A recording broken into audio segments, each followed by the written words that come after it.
the beast there was once a merchant who had been very rich at one time, but who, having had heavy losses, was compelled to retire to a little cottage in the country, where he lived with his 3 daughters. The 2 elder ones were very much discontented at their poverty, and were always grumbling and making complaints. But the youngest one, who was called Beauty, and who was as amiable as she was handsome, tried all she could to comfort her father and make his home happy. Once, when he was going on a journey to try and mend his affairs, he called them around him, and asked them what he should bring them when he returned. The 2 elder ones wanted each a number of nice presents, but Beauty, kissing him sweetly, said she would be content with a rose. So when the merchant was on his way back, he came to an elegant garden, of which the gate stood open, and thinking of Beauty's rose, he went in, and plucking a beautiful one, prepared to proceed on his journey. As he turned to go, he saw a hideous beast coming towards him, armed with a sword. This terrible creature reproached him for stealing his flowers, of which he was very choice, and threatened to kill him on the spot. The merchant begged for his life, and said, that he had only taken a single one to please his daughter Beauty. On this, the beast said gruffly, "Well, I will let you off, if you will bring one of your daughters here in your place. But she must come here willingly, and meanwhile you may stay and rest in my palace until tomorrow." But, as you may well believe, the poor father did not feel much like eating or sleeping, although everything was done for his comfort, and, in the morning, the beast sent him home upon a beautiful horse. But though the birds sang around him, and the sun shone brightly, and all nature was smiling on his path, the heart of the poor merchant was heavy, when he thought of his beloved daughters. When he came near his home, his children came forth to meet him, but, seeing the sadness of his face, and his eyes filled with tears, they asked him the cause of his trouble. Giving the rose to Beauty, he told her all. The 2 elder sisters laid all the blame upon Beauty, who cried bitterly, and said that as she was the cause of her father's misfortune, she alone must suffer for it, and was quite willing to go. So Beauty got ready for the journey at once. The father, who meant to return to the beast himself, after embracing his children, tried to dissuade her, but in vain, and so the 2 set out together for the beast's palace, much to the secret joy of the envious sisters. When they arrived at the palace, the doors opened of themselves, sweet music was heard, and they found an elegant supper prepared. As soon as they had refreshed themselves, the beast entered, and said in a mild tone, "Beauty, did you come here willingly to take the place of your father?" "Yes, sir," she answered in a sweet but trembling voice. "So much the better for you," replied the beast. "Your father can stay here tonight, but he must go home in the morning." The beast then retired, giving Beauty so kind a look as he went out, that she felt quite encouraged. The next morning, when her father left her, she cheered his heart by telling him that she thought she could soften the beast's heart, and induce him to spare her life. After he was gone, she entered an elegant room, on the door of which was written, in letters of gold, "Beauty's room." Lying on the table was a portrait of herself, set in gold and diamonds, and on the wall, these words, "Beauty is queen here, all things will obey her." Her meals were served to the sound of music, and at supper time, the Beast, after knocking timidly, would walk in and talk so amiably, that she soon lost all fear of him, and once when he failed to come, felt quite disappointed. At last, one night, he said to her, "Am I so very ugly?" "Yes, indeed, you are," said Beauty, "but you are so kind and generous, that I do not mind your looks." "Will you marry me, then, dear Beauty?" said the poor Beast, with a look of such eager entreaty in his eyes, that Beauty's heart melted within her, and she was upon the point of saying yes. But happening to look towards him, at that moment her courage failed her, and, turning away her head, she replied softly, "Oh, do not ask me." The Beast then bade her good night, with a sad voice, and went away sighing as if his heart would break. The palace was full of rooms, containing the most beautiful objects. In one room she saw a numerous troop of monkeys, of all sizes and colors. They came to meet her, making her very low bows, and treating her with the greatest respect.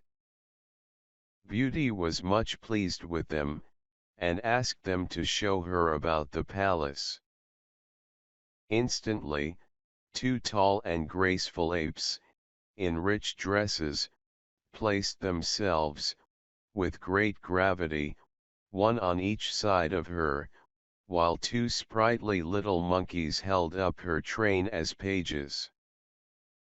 And from this time forth they waited upon her wherever she went, with all the attention and respect that officers of a royal palace are accustomed to pay to the greatest queens and princesses. In fact, Beauty was the queen of this splendid palace.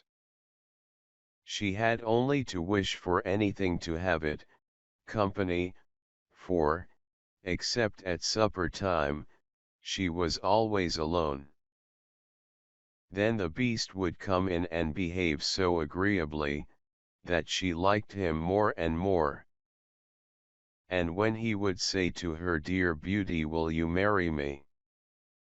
in his soft and tender way, she could hardly find it in her heart to refuse him. Now, although Beauty had everything that heart could wish, she could not forget her father and sisters. At last, one evening she begged so hard to go home for a visit that the Beast consented to her wish, on her promising not to stay more than 2 months. He then gave her a ring, telling her to place it on her dressing table, when she wished either to go or return, and showed her a wardrobe filled with the most elegant clothes, as well as a quantity of splendid presents for her father and sisters.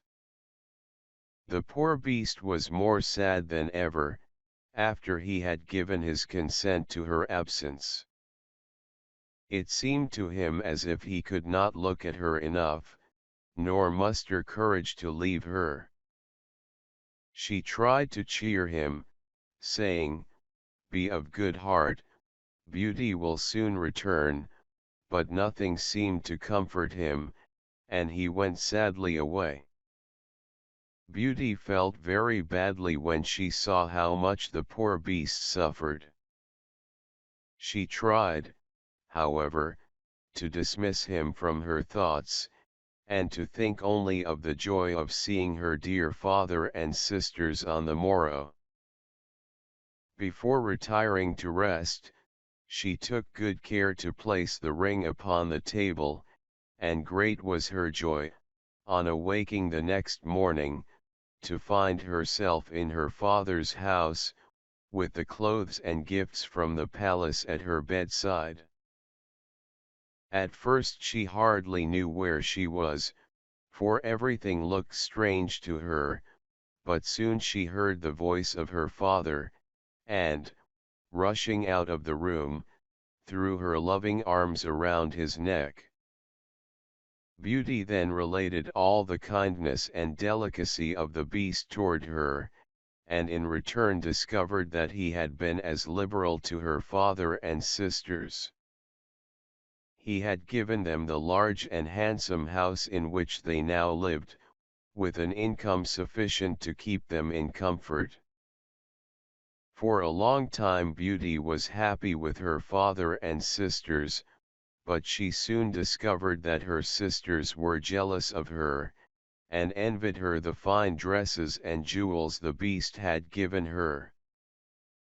She often thought tenderly of the poor beast, alone in his palace, and as the 2 months were now over, she resolved to return to him as she had promised. But her father could not bear to lose her again, and coaxed her to stay with him a few days longer, which she at last consented to do, with many misgivings, when she thought of her broken promise to the lonely beast. At last, on the night before she intended to return, she dreamed that she saw the unhappy beast lying dead on the ground in the palace garden. She awoke, all trembling with terror and remorse, and, leaving a note on the table for her dear father, placed the ring within her bosom, and wished herself back again in the palace. As soon as daylight appeared, she called her attendants, and searched the palace from top to bottom. But the beast was nowhere to be found.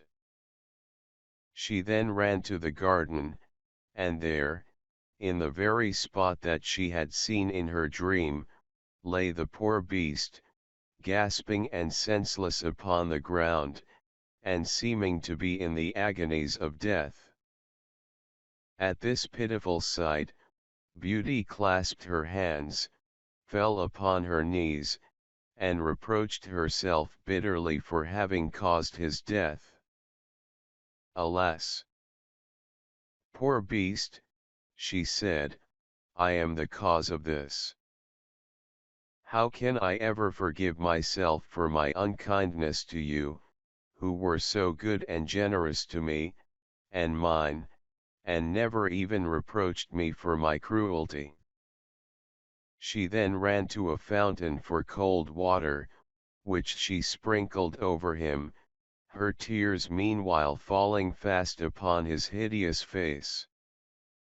In a few moments the beast opened his eyes, and said, Now, that I see you once more, I shall die contented.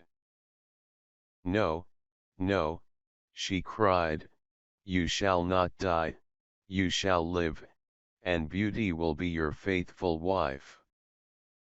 The moment she uttered these words, a dazzling light shone around the palace, was brilliantly lighted up, and the air was filled with delicious music.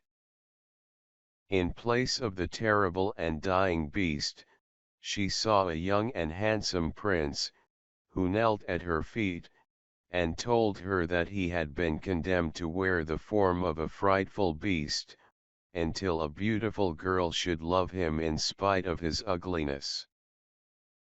At the same moment, the apes, and the monkeys, who had been in attendance upon her, were transformed into elegantly dressed ladies and gentlemen, who ranged themselves at a respectful distance, and performed their duties as gentlemen and maids of honor.